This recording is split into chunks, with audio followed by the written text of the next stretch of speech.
Hello and नमस्कार दोस्तों। आज हम पढ़ने वाले हैं बौद्ध धर्म के बारे में। यहाँ से आपके बहुत ज़्यादा इंपॉर्टेंट क्वेश्चन आते हैं, तो इसे हम डिटेल से पढ़ेंगे और इसके बाद हम जितनी भी डायनेस्टी आई जैसे कि मौर्य काल और गुप्त काल, इन सभी के बारे में भी अच्छे से पढ़ने वाले हैं। दोस्तों, हमारा चैनल इंडिया एजुकेशन हब आपके एंट्रेंस एग्ज़ाम की तैयारी करा रहा है। इसके बारे में अगर आपको अधिक जानकारी चाहिए तो डिस्क्रिप्शन बॉक्स में जाइए, वहाँ पर इसकी सभी जानकारी दी हुई हैं। अभी 50% ऑफ चल रहा है, तो जल्दी से आप हमारे बैच से जुड़ जाइए दोस्तों।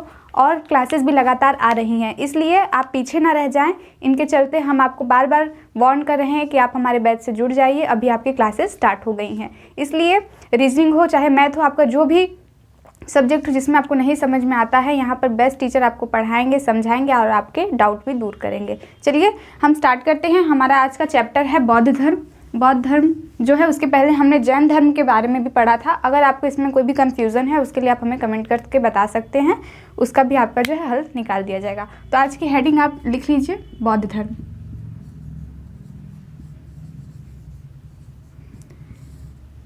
इस टॉपिक को स्टार्ट करने से पहले दोस्तों हम ये जान लेते कि बौद्ध धर्म की उत्पत्ति किन कारणों से हुई। एक छोटा सा बस जो है इंट्रोडक्शन है कि जैसे ही हमने देखा उत्तर वैदिक काल में ब्राह्मणों की स्थिति काफ़ी ज़्यादा अच्छी हो गई थी। कर्मकांड, अंधविश्वास, ये सभी बहुत ज़्यादा आ गए थे। ठीक है, अगर हम बात करें उत्तर वैदिक काल के बारे में, इस टाइम में जो है वर्ण व्यवस्था जन्म के आधार पर होने लगी और उसके बाद जात पात में अंतर, मतलब ऊंच नीच जाति, और ब्राह्मणों की अच्छी स्थिति, यज्ञ, पूजा पाठ, तरह तरह के जो है यज्ञ करे जाने लगे। ये भी हमने आपको जैन धर्म जब हमने स्टार्ट किया था उससे पहले भी हमने आपको बताया था कि उत्तर वैदिक काल में बहुत तरह के यज्ञ आने लगे। ठीक है, हर तरह के यज्ञ होने लगे, पूजा पाठ होने लगा, अंधविश्वास काफ़ी ज़्यादा बढ़ गया। तो अब क्या होगा?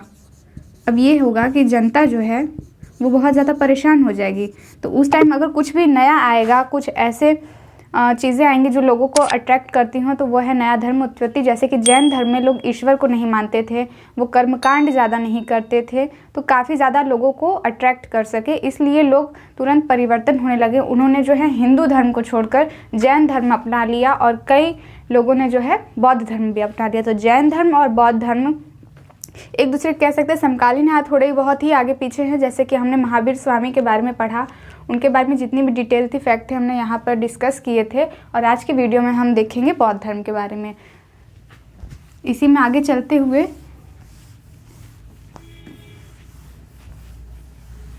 तो जैसा कि बौद्ध धर्म के संस्थापक कौन है? गौतम बुद्ध हैं।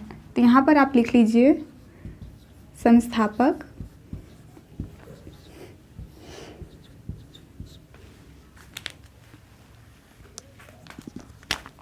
गौतम बुद्ध। बुद्ध जैसे ही बड़े होते हैं उनको दिखता है कि संसार में हर तरफ जो है दुख ही दुख है और इस दुख से लोग पीड़ित है, तो हम इससे कैसे दूर हो सकें, हमें इसे क्या ऐसी ज्ञान प्राप्ति चाहिए जिससे कि हम इन दुखों से दूर हो सकें। तो इन्होंने ही जो है बौद्ध धर्म की स्थापना की। इन्होंने कई उपदेश दिए, लोगों को जागृत किया और ज्ञान दिया कि हम कैसे इस मोह माया के बंधन से दूर हो सकते हैं, है ना, आत्मा से विलीन हो सकते हैं। इन सभी के बारे में उन्होंने बहुत ज़्यादा जानकारी दी। तो इसके संस्थापक कौन है? गौतम बुद्ध हैं। बुद्ध का अर्थ क्या होता है? ये भी आपसे प्रश्न अगर पूछ सकता है। यहाँ पर देखिए, हम आपको यही हमारा उद्देश्य है कि आपको सभी चीज़ें बताएं अच्छे से, क्योंकि एग्ज़ाम में कुछ भी पूछा जा सकता है और ज़रूरी नहीं है कि हम एग्ज़ाम के लिए जो है तैयारी कराते हो। आपका जो है खुद का भी नॉलेज अच्छा होना चाहिए, इसलिए आप सभी चीज़ों को ध्यान से पढ़ें। ठीक है, बुद्ध का अर्थ होता है ज्ञान से।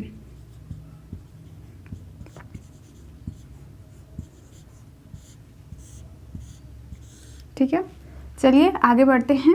अब सबसे पहले इनके जो है जीवन के बारे में जान लेते हैं, जीवन परिचय के बारे में जान लेते हैं। इनका जन्म कहाँ है और इनकी माता पिता का क्या नाम है। तो सबसे पहले लिखें स्थान।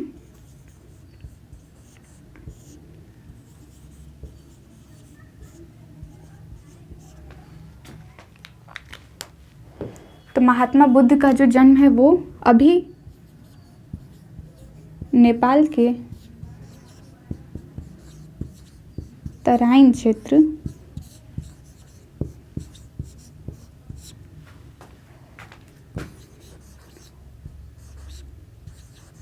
लुम्बिनी के समीप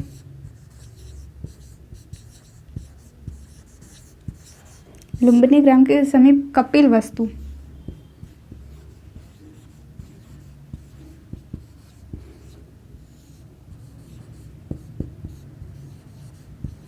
जन्म हुआ।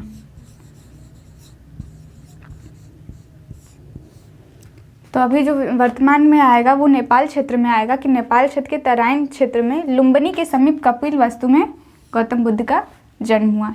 इनके पिता का नाम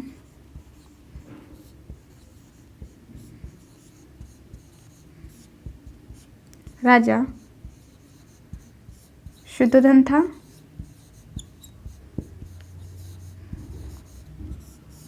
और माता का नाम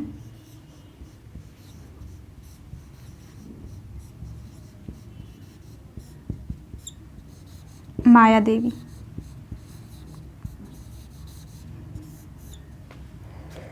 दोस्तों गौतम बुद्ध का नाम जो है उनको ज्ञान प्राप्ति के बाद होता है। जहाँ पे हमने बुद्ध का मतलब समझा ज्ञान से है, तो जैसे ही इनको जो है ज्ञान प्राप्ति होती है उनके बाद इनका नाम बुद्ध पड़ गया। पर बचपन का जो नाम था, जिसे आप मूल नाम कह सकते हैं, बचपन का नाम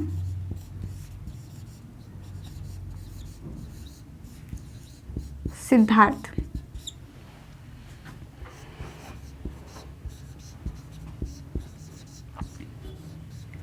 सिद्धार्थ इनका बचपन का नाम था। अब आगे हम देखेंगे कि कैसे इन्होंने गृह त्याग किया और ज्ञान प्राप्ति किस जगह पे की। यहाँ पर जितने भी इम्पोर्टेंट यहाँ पे फैक्ट है उसे आप लिख लीजिए कि बुद्ध का अर्थ क्या होता है। इनका जन्म जो है नेपाल के तराइन क्षेत्र के लुम्बिनी में कपिलवस्तु के समीप हुआ था। उसके बाद पिता का नाम राजा शुद्धोधन था, माता का नाम माया देवी और बचपन का नाम इनका सिद्धार्थ था। इनकी माता जो है बुद्ध को जन्म देने के बाद, मतलब सिद्धार्थ के जन्म के 7वें दिन इनकी मृत्यु हो जाती है। फिर इनकी जो है छोटी बहन वो गौतम बुद्ध की जो है देखभाल करती हैं। ठीक है, ये भी आप ध्यान रखिएगा। चलिए अब हम इसे इरेज कर देते हैं।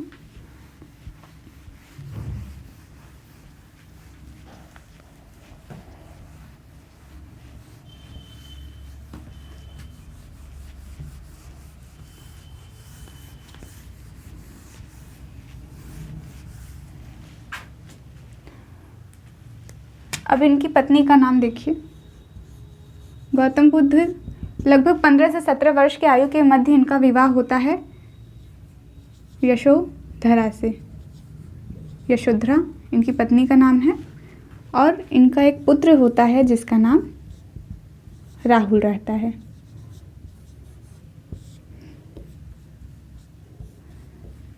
अब जो है गौतम बुद्ध मतलब सिद्धार्थ, ये देखते हैं कि समाज में कई तरह के जो है अंधविश्वास ये सभी चल रहे हैं, लोग परेशान रहते हैं, दुख में बंधे रहते हैं और मुझे इस दुख से दूर जाना है। इसके लिए उन्होंने सोचा कि अब मैं गृह त्याग कर दूंगा, घर छोड़ दूंगा और ज्ञान प्राप्ति के लिए वह निकल पड़े। तो गृह त्याग कब किया? 35 वर्ष की आयु में इन्होंने गृह त्याग किया। यहाँ पर आप देख सकते हैं उनका विवाह हो चुका था, उनका एक पुत्र भी था राहुल, है ना। उसके बावजूद उन्होंने जो है मन में ठान लिया कि हम जो है ज्ञान प्राप्ति करेंगे और गृह त्याग कर देंगे, घर को छोड़ के वन में जाके ज्ञान प्राप्त करेंगे। तो 35 वर्ष की आयु में इन्होंने गृह त्याग किया। और कहाँ गए ये? फिर ये उरुवेला ग्राम में निरंजना नदी, जिसे कि फल्गु नदी भी कहते हैं, फल्गु नदी के किनारे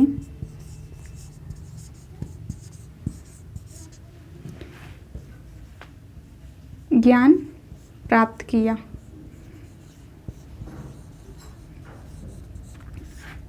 तो कठोर तपस्या के बाद, लगभग 6 वर्ष की तपस्या के बाद इन्होंने ज्ञान प्राप्ति किया। और ज्ञान प्राप्ति का स्थान क्या है? तो उरुवेला एक ग्राम है और निरंजना नदी के किनारे। यदि आपसे पूछा जाता है इन्होंने किस नदी के किनारे इनको ज्ञान प्राप्ति हुई थी, तो बुद्ध को निरंजना नदी मतलब फल्गु नदी के किनारे ज्ञान प्राप्त हुआ था, पीपल वृक्ष के नीचे।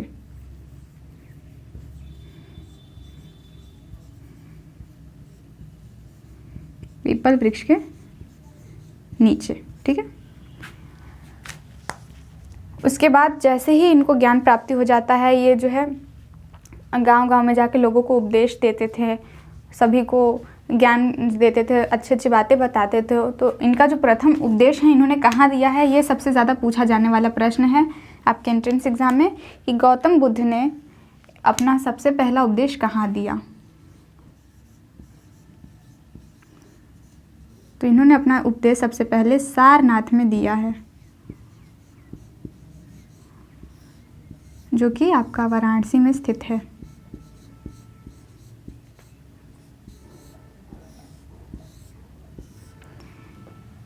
ये एक बहुत ही अच्छी जगह है सारनाथ। अगर आप कभी आते हैं वाराणसी तो ये जगह अवश्य घूमिएगा। ये एक आर्कोलॉजिकल साइट भी है और यहाँ पर काफ़ी चीज़ें आपको देखने को मिलेंगी गौतम बुद्ध से जुड़ी हुई, ठीक है। तो यहाँ पर आर्कोलॉजिकल साइट है और यहाँ पर इन्होंने उपदेश भी दिया है।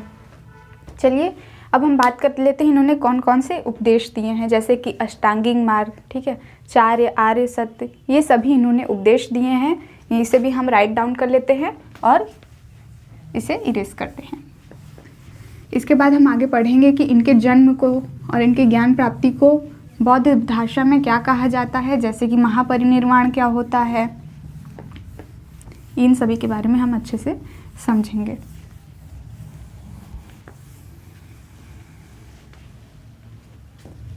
चलिए यहाँ पर लिखे अब आप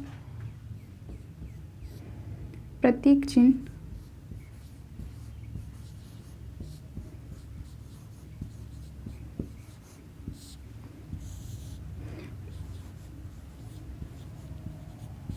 बुद्ध के जन्म को किससे दर्शाया जाता है या उसका प्रतीक चिन्ह क्या है, तो कमल।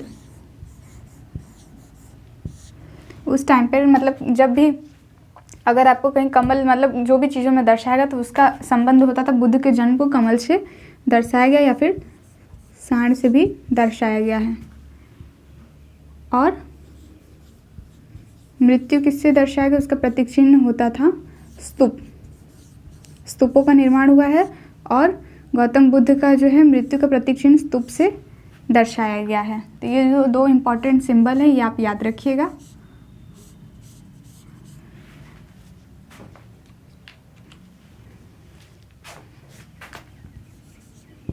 और इन्हें जो है ज्ञान प्राप्ति हुई है उसका प्रतीक चिन्ह है पीपल वृक्ष।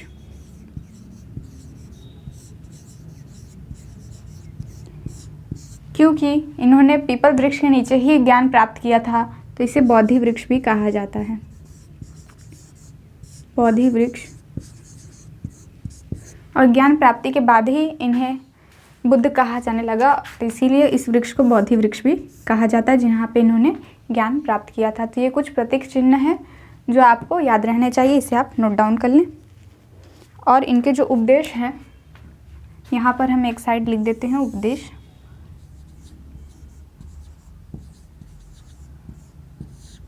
तो इन्होंने भी वही सेम उपदेश दिए जैसा कि आप जैन धर्म में पढ़ते हैं कि चोरी नहीं करना, हिंसा नहीं करना, सदा सत्य बोलना।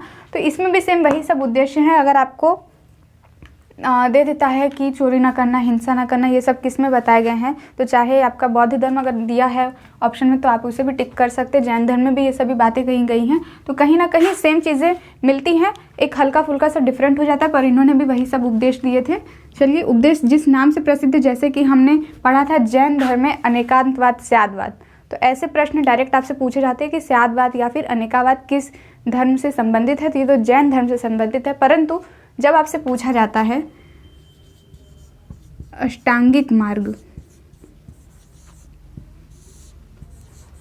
यह किस में बताया गया या किस धर्म से संबंधित है, तो यह बौद्ध धर्म से संबंधित है।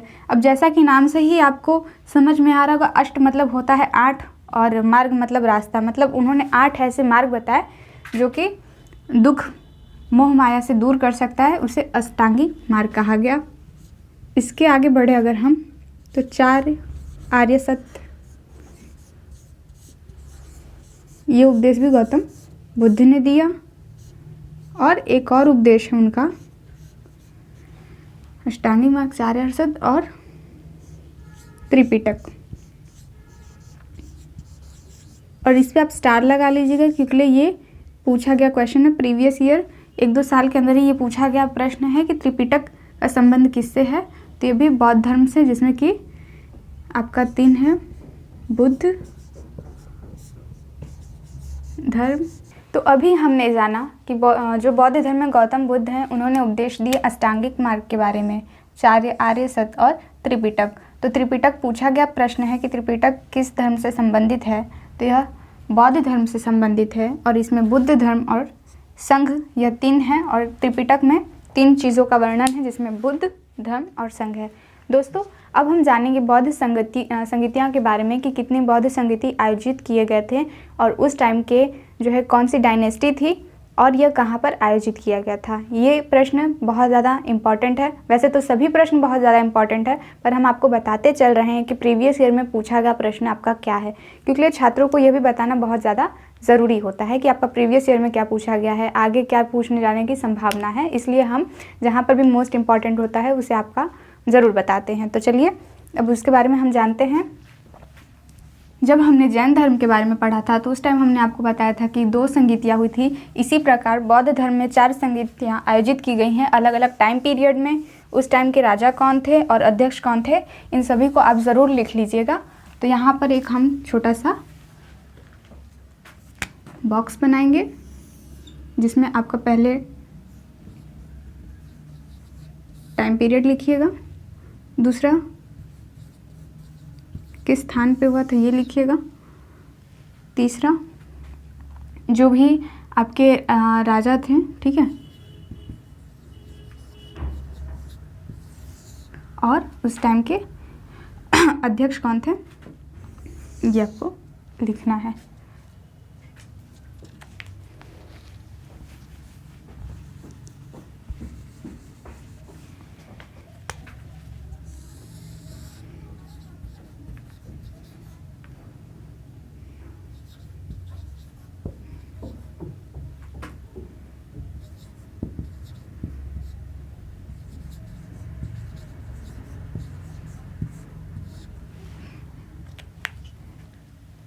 तो सबसे पहले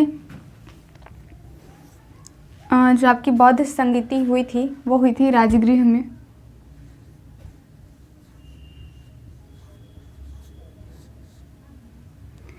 और उसके बाद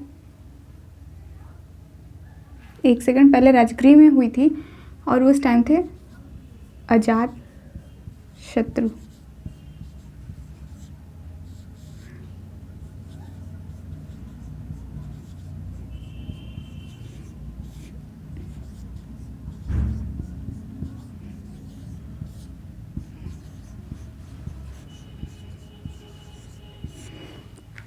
आप जो है स्थान लिखने से पहले इस चीज़ पे ध्यान दीजिए कि 4 बार हुआ था। सबसे पहले अजात शत्रु के टाइम पर ही हुआ था, उसके बाद कालाशोक, अशोक और कनिष्क। अगर आपको ये याद नहीं रहता क्रम तो आप ऐसे याद कर सकते हैं अ क। यहाँ पर आप देख रहे हैं सबसे पहले अ है, फिर क है, फिर अ है, फिर क है। इस प्रकार आपको ये याद रह जाएगा। अजात शत्रु, कालाशोक, अशोक और फिर कनिष्क। तो लास्ट किसके टाइम पर हुआ था? कनिष्क के टाइम पर हुआ था। दोस्तों यहाँ पर हमने देखा कि सबसे पहला जो है अजात शत्रु के टाइम पर होता है, उसके बाद कालाशोक, अशोक और कनिष्क। इसको हमने आपको याद करने की ट्रिक भी बता दी। चलिए अब आगे बढ़ते हैं। स्थान देखें तो सबसे पहले सप्तकर्णी गुफा में होता है जो कि राजगृह में आएगा। तो आप छोटा सा काउस बनाकर राजगृह भी लिख सकते हैं। यदि आपको नहीं लिखना है तो कोई बात नहीं, आप ज़रूर याद रखिएगा कि सप्तपर्णी गुफा में होता है, क्योंकि ऑप्शन कई बार आपको सप्तपर्णी गुफा भी दे सकता है और राजगृह भी दे सकता है। तो इन चीज़ों का आप ध्यान रखिएगा। राजगृह जो कि बिहार में स्थित है और इसका टाइम पीरियड है 483 ईसा पूर्व। नेक्स्ट अगर हम बात करें तो 383 और स्थान क्या है? चुल्लुबग्ग जो कि वैशाली में है और इस टाइम के वंश हैं कालाशोक के टाइम पर ये होता है और अध्यक्ष हैं सबकामी। पहले के अध्यक्ष थे महाकश्यप। तो एक बार ये पूरा आप जो भी डायग्राम है से जो भी लिखवाया यहाँ पर उसे ध्यान से देखिए। पहले जो अध्यक्ष रहते हैं वो महाकश्यप, उसके बाद सब्बकामी, तीसरे रहते हैं मोगलीपुत्र तिस और लास्ट में वसुमित्र हैं। इसमें से अधिकतर पूछा जाने वाला है लास्ट का, कि जो लास्ट में होता है 72 ईस्वी सन में कुंडल वन में जो आयोजित होता है उस टाइम अध्यक्ष कौन थे, तो वसुमित्र थे। क्योंकि किसी भी एग्जाम में या तो फर्स्ट या लास्ट ही आपका अधिकतर पूछा जाता है, उस प्रकार आपको सभी याद रहने चाहिए, क्योंकि कभी अगर आपका हार्ड पेपर भी आ जाए आप सॉल्व कर सके, इसलिए सभी लिखवाना अनिवार्य होता है। तो लास्ट में वसुमित्र रहते हैं और यह टाइम पीरियड किसका है, तो कनिष्क का काल है। यहाँ पर राजा कनिष्क के टाइम पर यह आयोजित किया जाता है बौद्ध संगीति कुंडलवन में। कुंडलवन कहाँ पर है, तो कश्मीर में। और यहीं पर दोस्तों मतलब ये जो चौथी संगीति होती है, यहीं पर बौद्ध धर्म 2 भागों में विभक्त हो जाता है।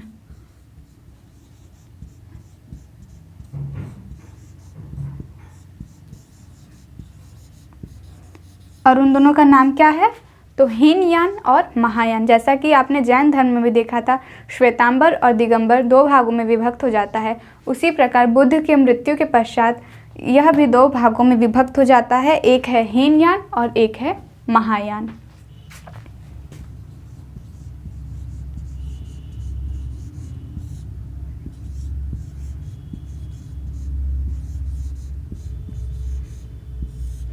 यदि आपसे ये पूछा जाता है कि बुद्ध की मृत्यु कहाँ पर हुई थी, तो कुशीनगर में हुई थी। गौतम बुद्ध की मृत्यु कुशीनगर।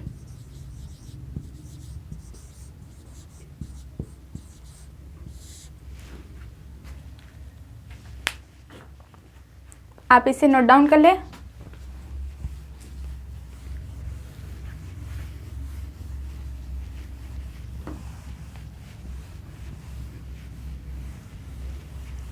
अब 1-2 और जानकारियां हैं जो आपको याद होनी चाहिए, उसके बाद हमारा आज का ये बौद्ध धर्म समाप्त हो जाएगा और हम लोग नेक्स्ट मूव करेंगे डायनेस्टी के ऊपर, कि बुद्ध के बाद और कौन सी डायनेस्टी आती है, कौन सा वंश आता है। आपको यहाँ पर वंश के बारे में डिटेल से नहीं पढ़ाया जाएगा, क्योंकि ये आपका एग्ज़ाम के पॉइंट ऑफ व्यू से ज़रूरी भी नहीं है और आपके सिलेबस में भी ये नहीं है कि सभी डायनेस्टी को आपको बहुत ही अच्छे से या डिटेल में पढ़ाया जाए। हाँ, उस टाइम के जो भी राजा रहे हैं उनमें से किसी जो मुख्य राजा जो काफ़ी ज़्यादा फेमस है, आपको बस उन्हीं के बारे में याद रखना है। नहीं तो अगर आप याद रखेंगे तो एक ही डायनेस्टी में कई ऐसे राजा हैं जिन्होंने कई कार्य किए हैं, तो आपको सभी याद कर पाना तो संभव नहीं है, परंतु जो एकदम मुख्य राजा हैं, जैसे कि हम बात कर लें अशोक के बारे में, चंद्रगुप्त मौर्य के बारे में, तो इनके बारे में हम डिटेल से पढ़ेंगे। चलिए यहाँ पर जान लेते हैं कि गौतम बुद्ध ने जो है किस भाषा में उपदेश दिया था, तो वो आएगी पाली।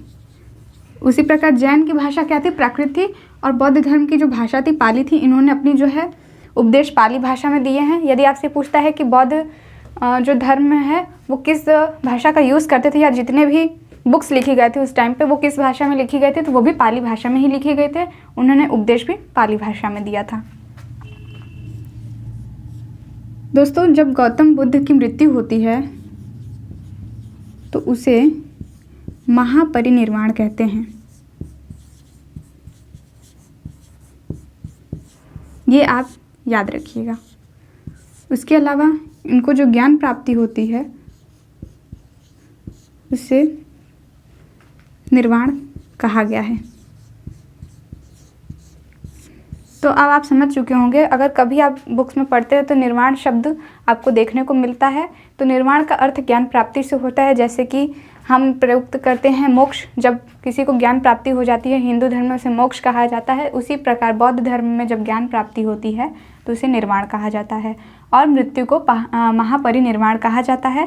तो महापरिनिर्वाण किसके लिए प्रयुक्त किया गया है, तो गौतम बुद्ध के लिए प्रयुक्त किया गया है, जिसका अर्थ होता है मृत्यु और महापरिनिर्वाण। आगे बात कर लेते हैं उपदेश के बारे में। इन्होंने जो उपदेश दिए हैं इसी को धर्म चक्र परिवर्तन कहा जाता है। धर्म चक्र परिवर्तन। तो यह कुछ इम्पॉर्टेंट शब्द थे जो बौद्ध धर्म में यूज़ किए गए हैं उस टाइम पर, निर्वाण, महापरिनिर्वाण और धर्मचक्र परिवर्तन। तो दोस्तों, आज की क्लासेस में हमने पढ़ा कि जो महात्मा बुद्ध हैं उनको ज्ञान प्राप्ति किस स्थान पर होती है, इनका जन्म कब हुआ, कहाँ पर हुआ, और जो बौद्ध संगीतियाँ हैं वो कहाँ आयोजित की गई, जैसे कि हमने सबसे पहले देखा अजातशत्रु, फिर कालाशोक, उसके बाद आपका जो लास्ट में कनिष्क रहते हैं।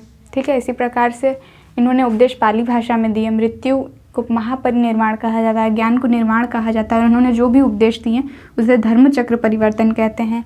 इन्होंने अपना पहला उपदेश सारनाथ में दिया था। ये सभी इंपॉर्टेंट फैक्ट्स थे और नोट्स थे जो हमने यहाँ पर आपको बताए थे। अब हम मूव करेंगे नेक्स्ट टॉपिक पे। तो आज का वीडियो यहीं समाप्त होता है। अगर ये वीडियो आपको अच्छा लगे तो इसे ज़रूर लाइक कर दीजिएगा और अपने दोस्तों को भी ज़रूर बताएं कि इंडिया एजुकेशन हब पर अभी जो है 50% ऑफ चल रहा है, वो अभी भी ज्वाइन हो सकते हैं। उसके लिए आपको क्या करना है, डिस्क्रिप्शन बॉक्स में जाना है, दिए हुए लिंक पर आपको पेमेंट करना है और आप हमारे सुपर 100 बैच से जुड़ जाएंगे। यहाँ पर आपको जो है ऑनलाइन क्लासेस, रिकॉर्डेड क्लासेस सभी पढ़ाए जाएंगे। और सबसे बड़ी सूचना है उन सभी विद्यार्थियों के लिए जो एंट्रेंस एग्ज़ाम की तैयारी कर रहे हैं, अब आप हमारा ऐप भी डाउनलोड कर सकते हैं। जी दोस्तों, इंडिया एजुकेशन हब का ऐप आ चुका है, आप इसे यूज़ करें और इसमें जितनी भी क्लासेस दी जा रही हैं, ऐप के माध्यम से आपकी क्लासेस दी जा रही हैं, उन क्लासेस को भी ज़रूर ज्वाइन करें।